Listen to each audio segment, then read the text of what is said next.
Derivation बहुत important है, derivation को स्किप मत करना, एग्जाम्स में आया हुआ क्वेश्चन है और बहुत बार आ सकता है। हेलो बच्चा party, one second, welcome back to our channel. So बेटा आज से हम स्टार्ट करने जा रहे हैं एक नया सफर, एक नई जर्नी, एक नया chapter, that is moving charges and magnetism. ये चैप्टर बहुत इंपॉर्टेंट है, ठीक है, आपने सुना भी होगा, और ये चैप्टर बहुत टफ भी है क्योंकि जनरली बच्चों को मैग्नेटिज्म तो समझ में ही नहीं आती। चैप्टर नंबर 3 हो जाता है, चैप्टर नंबर 2 हो जाता है, बहुत सारे चैप्टर्स हो जाते हैं, लेकिन ये जो 4th चैप्टर है, 5th चैप्टर है, जो मैग्नेटिज्म है, वो समझ में नहीं आता है। तो आज जो आपकी प्रॉब्लम है, इस प्रॉब्लम को सोल्यूशन देने हम आ गए हैं इस वीडियो के थ्रू, और ऐसे आने वाले बहुत सारी वीडियो सब इसी चैप्टर से आपको मिलने वाले हैं।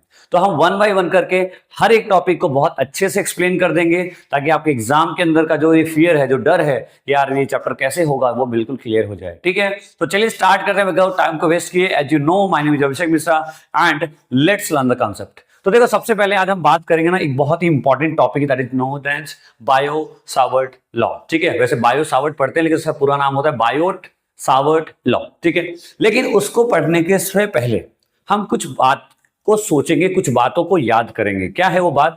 देखो, सबसे पहले हम कहानी बात करेंगे किसकी? ऑस्टेड बाबा की। कौन है ऑस्टेड बाबा? ऑस्टेड बाबा बहुत बड़े साइंटिस्ट हुए, बहुत बड़े फिजिसिस्ट हुए। इन्होंने एक चीज ऑब्जर्व किया, उन्होंने ये बताया कि भाई अगर कोई वायर में करंट है तो उसके चारों तरफ क्या क्रिएट होगी? एक मैग्नेटिक फील्ड क्रिएट होगी। किसने बताया ये बात? ये बात ऑस्टेड ने बताई अपने एक्सप्लेनेशन में कि Oersted experiment show that the current carrying conductor produces a magnetic field around it.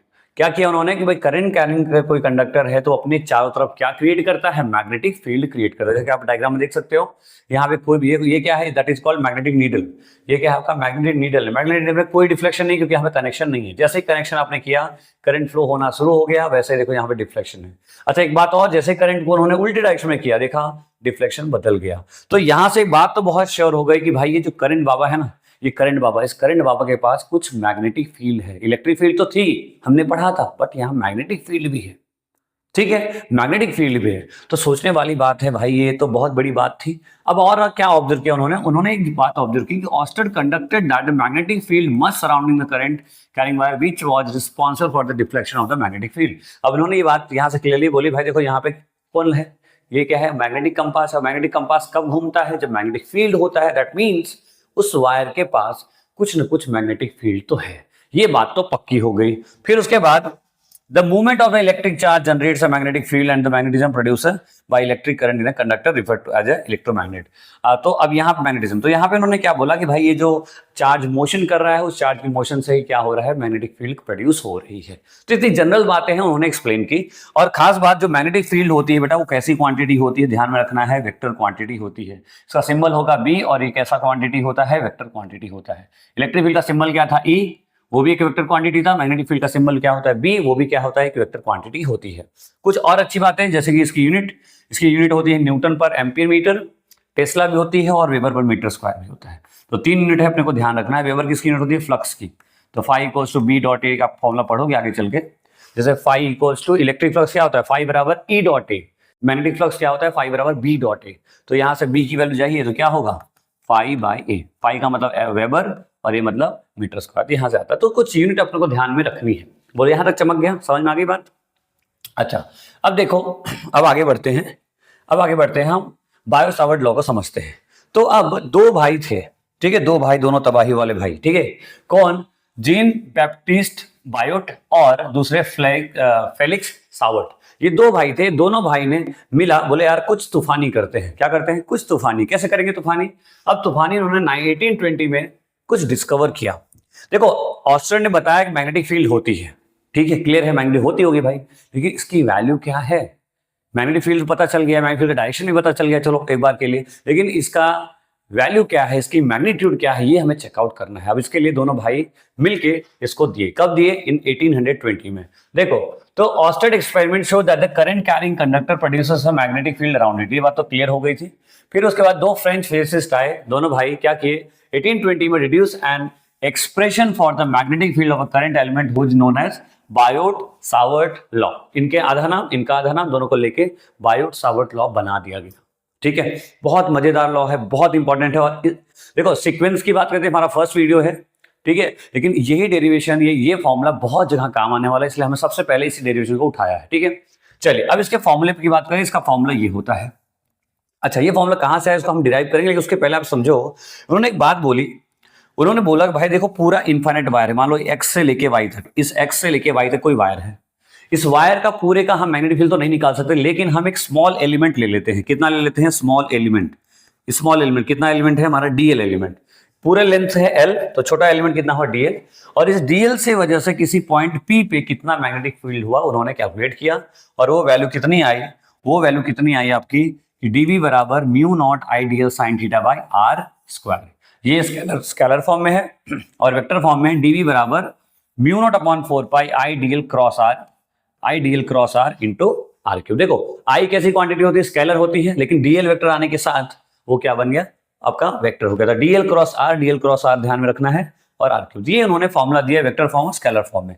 Generally हम स्केलर फॉर्म यूज करते हैं न्यूमेरिकल्स को करने के लिए, बाकी वेक्टर फॉर्म स्केलर फॉर्म दोनों आपको पता होना चाहिए। चलिए यहां तक हो गया, अब आते हैं डिराइव करते हैं फटाफट।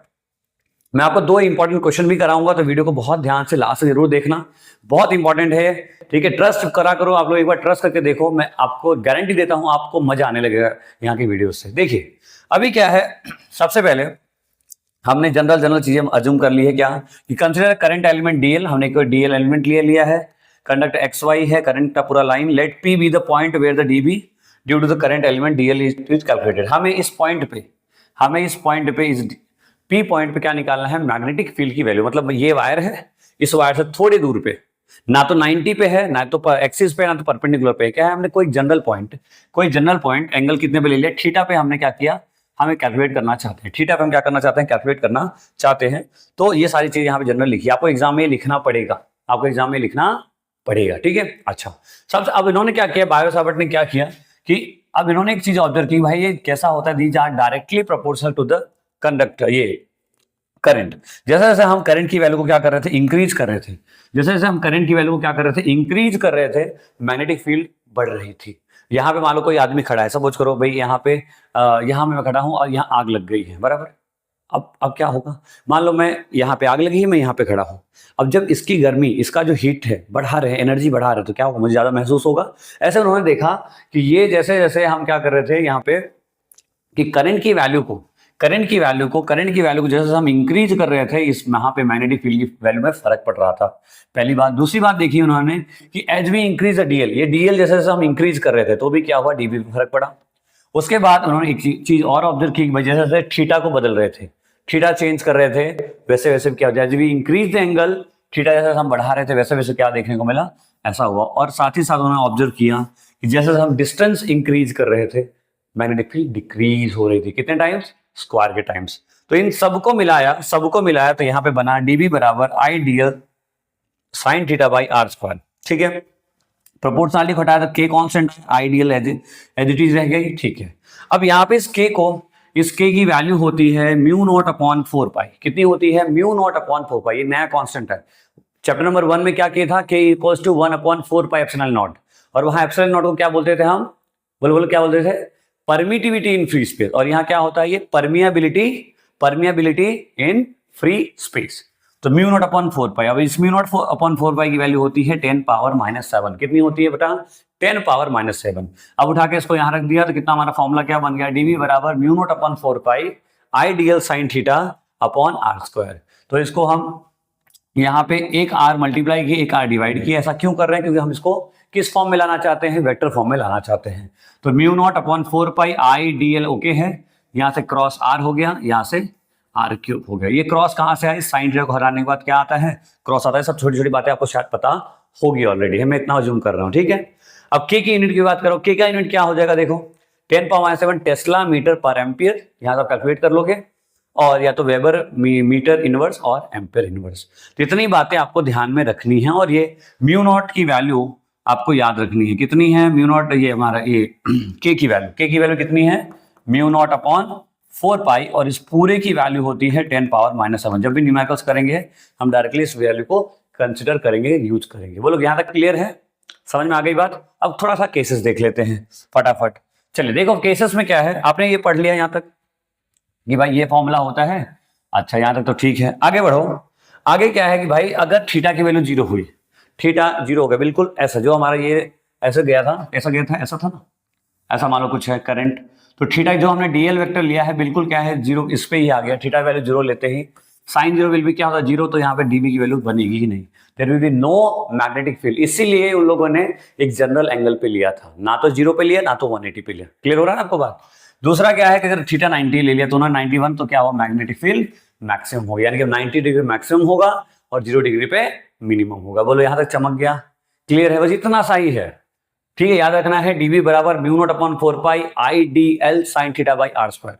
फिर से dv बराबर mu naught upon 4 pi I D L sine theta by are square. Clear हो गया सबको, आपको समझ में आ गया। देखो पूरे लेंथ का नहीं निकाल सकते, जैसे उन्होंने क्या लिया, छोटा लेंथ लिया। अगर यहाँ छोटा लेंथ लिया है, अगर यहाँ छोटा लेंथ लिया है तो यहाँ भी छोटा मैग्नेटिक फील्ड लेना पड़ेगा, इसीलिए dv बराबर mu naught upon 4 pi I D L sine theta by are square. I hope clear हो गया होगा। चलिए अब हम करते थे दो न्यूमेरिकल, दो इंपॉर्टेंट न्यूमेरिकल हैं, एग्जाम में आए हुए क्वेश्चंस हैं।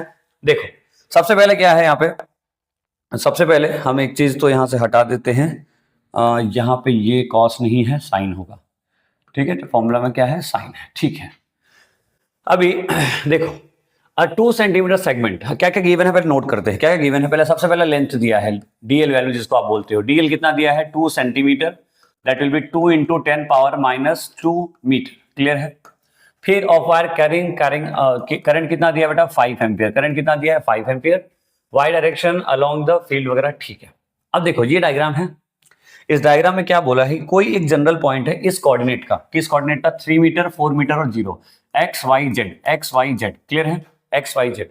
तो 3 मीटर एक्स में जाना है, यहां तक पहुंच गए, 4 मीटर वाई में जाना है, यहां तक पहुंच गए, और जेड 0 है, मतलब ये कुछ ट्रायंगल बन रहा है, ठीक है। अच्छा इसके बीच में एंगल कितना है 90 डिग्री, इसके बीच में एंगल कितना है 90, हमें कहा इस पॉइंट में सपोज करो निकालना है, तो ये एंगल कितना बचा 90 माइनस थीटा, अगर आपको इसको थीटा बोली हो तो बोलो बात समझ आई।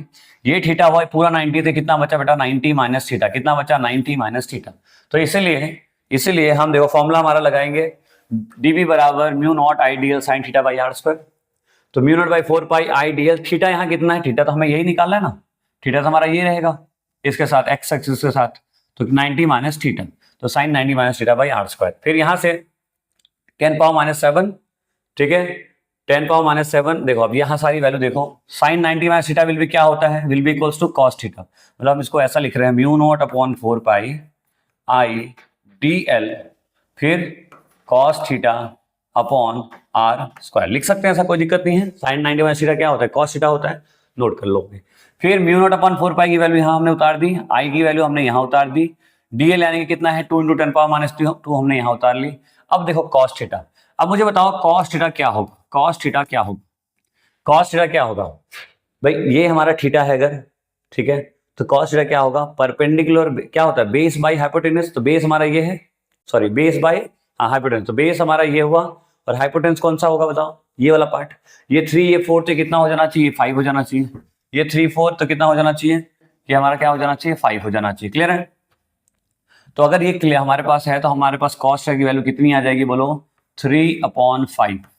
क्लियर ना, कॉस थीटा की वैल्यू कितनी आ जाएगी 3/5। सिंपल है, आपको पता है जब general formula base upon hypotenuse होता है, तो कॉस की वैल्यू मिल गई, तो यहाँ से हमने 3/5 रख दिया, और नीचे क्या है आर स्क्वायर, आर कितना है अपना, आर दिया गया है यहाँ पे डिस्टेंस, तो कितना है यहाँ पे डिस्टेंस, यहाँ से लेके यहाँ तक का डिस्टेंस कितना है, ये अपना 5 है, आपने ऑलरेडी निकाल दिया है, ये कितना अपना 5 है ना, ये यहाँ से लेके यहाँ तक का जो डिस्टेंस है 5, तो इसको हमने रखा और सॉल्व करने के बाद हमें हमारा आंसर मिल गया, that is 0.24 nano Tesla, 0.24 nano Tesla. Clear है। और डायरेक्शन तो आपको पता है भाई, वहाँ के एक्सिस में जाएगा भाई, ये अपना क्या हुआ एक्स, ये वाई, नीचे जेड, तो किस एक्सिस में जा रहा है, जेड एक्सिस में जा रहा है, ठीक है। तो इसको डायरेक्शन क्या कैसे फाइंड आउट कैसे किया था, डायरेक्शन फाइंड आउट करने का एक रूल लगाया था, क्या रूल था, राइट हैंड थंब रूल, या राइट हैंड आप थंब रूल ही बेटर है। करंट के डायरेक्शन में देखो, इसको हम थोड़ा समझा देता हूं मैं आपको, इन्होंने कैसे बताया था कि अगर ये करंट चल रहा है तो करंट आपका जो करंट का डायरेक्शन है वो थंब सेम डायरेक्शन में होना चाहिए, और जो फिंगर बताएगा ऐसे ऐसे, ठीक है, ऐसे जो फिंगर बताएगा वही हमारा मैग्नेटिक फील्ड का डायरेक्शन है। अगर मान लीजिए मैं इधर की बात करूं तो इनसाइड है, और इधर की बात करूं तो ऐसे, देखो ऐसा घूम रहा है, ऐसे घूम रहा है, तो ये ऊपर करंट, ये मैग्नेटिक फील्ड, और इधर बाहर magnetic field, inside magnetic field, outside magnetic field. तो यहाँ आप देखो ये एक्स, ये वाई, तो ये कौन सा है जेड एक्सिस, तो जो मैग्नेटिक फील्ड हमारा जनरेट हो रहा है किस एक्सिस में हो रहा है, जेड एक्सिस में। आई होप क्लियर होगा। ये इंपॉर्टेंट क्वेश्चन है, आपको प्रैक्टिस में रखनी है। ठीक है, चलिए नेक्स्ट क्वेश्चन देखो। नेक्स्ट क्वेश्चन में आया हुआ बोर्ड का क्वेश्चन है, आपके एनसीईआरटी का भी है ये क्वेश्चन। क्या दिया है, एलिमेंट डेल्टा एल एक्स दिया is place at the origin and carries a large current I बराबर 10 एम्पियर। तो करंट की वैल्यू हमें दे रही है, कितना है 10 एम्पियर, हालांकि यहाँ लिखा हुआ है कोई दिक्कत नहीं है। करंट दिया है 10 एम्पियर, एक्सिस ऑफ डिस्टेंस कितना दिया 0.5, थीटा दिया 90, सारी वैल्यू रखी गई है, बाय सावर्ट लॉ लगा देना है सिंपल, और फॉर्मूले को पुट करके हमें कैलकुलेट कर लेना है। तो इजी क्वेश्चंस हैं, फॉर्मुला बेस्ड क्वेश्चंस हैं, लेकिन अगर आपको टॉपिक समझ में आएगा तभी आप कर पाओगे। तो डेरिवेशन बहुत इंपॉर्टेंट है, डेरिवेशन को स्किप मत करना, एग्जाम्स में आया हुआ क्वेश्चन है और बहुत बार आ सकता है।